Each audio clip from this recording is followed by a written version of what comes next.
Guys, si Chef JR ay may pasurpresa rap para sa atin. Chef JR, ano bang meron dyan? Ito, siyempre, hina-highlight natin ang sipag at kabayanihan ng ating mga kapuso mangingisda dito nga po sa Bulungan, dito sa Parañaque City. Siyempre, yung main ingredient natin is galing sa mga huli nila. Okay. Galunggong po sa tausi ang ating iluluto this morning. At Ayun, saka oh. dito sa Bulungan, brother, ang kagandahan dito, iba't ibang klase ng isda yung nabibili. So karamihan dito is yung mga tubig alat, ika nga. Kagaya nung pinakita ni Sir na tamban, meron din buwan-buwan. Brother, kanina pinapakita sa atin ni Sir, ano? Buwan-buwan na isda, natawag nila yan, mga sinilyasi. At ito, in season nga po, yung ating galunggong na swak sa budget ng ating mga kapuso. Dahil ngayon po naglalaro lang sa presyong 100 pesos Oh, kada 100 kilo. pesos, oo. Pag dito po sila sa Bulungan, yung ibang mga kasama natin dito, namili na kanina, eh yung 100 pesos nila may padagdag pa daw, brother. Oo, So, dan ang chef, kailangan talaga maagad sila mamili, ano, Oo, para naman. fresh na fresh yung mga isda. tsaka ubusan dito. So, galunggong sa tausi, pinipirito lang natin yan. And then, saka natin ilalagay yung ating mga aromatics. Yung ating sibuyas, syempre bawang. Chef, kung hindi mo alam, ako ay isang short course culinary student. Oy, talaga? Oo, kaya na-miss and plus na natin yan. Yes, Kaya, sir. ayun, Yes, sir. yun Ba? yung Mga nagtatapong ka ng jargons dyan, brother. ha? Oo. Ayan. Siyempre, yung ating galunggong sa tausi, alam niyo naman, partner ng tausi.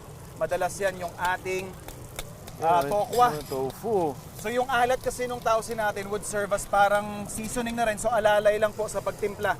Dahil sobrang alat ng tausi natin. So parang lalabas to parang tahuri yung ating tokwa. So dudurugin lang natin yan. And of course,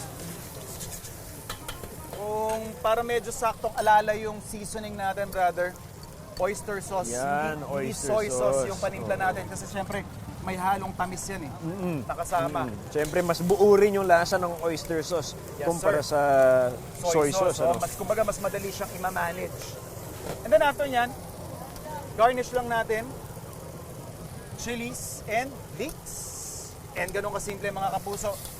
Affordable na, madali pang gawin. Pwede na natin yung i-serve sa mga kapuso natin. Oh. Yun, oh. Yan. Ganun kasimple, syempre.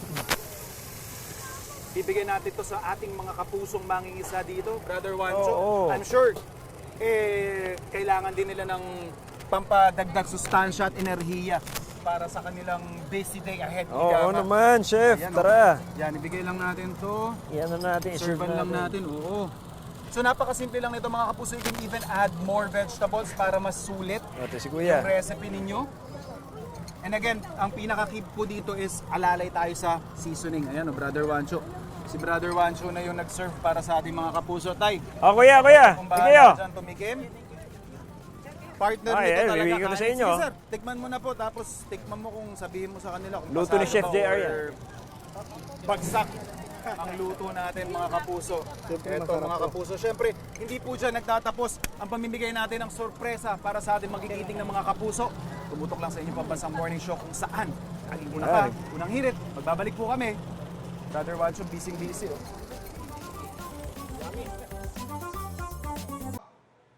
Ikaw, hindi ka pa nakasubscribe sa GMA Public Affairs YouTube channel? Bakit? Mag-subscribe ka na, dali na, para laging una ka sa mga latest kwento at balita. I-follow mo na rin ang official social media pages ng Unang Hirit. Salamat, Kapuso.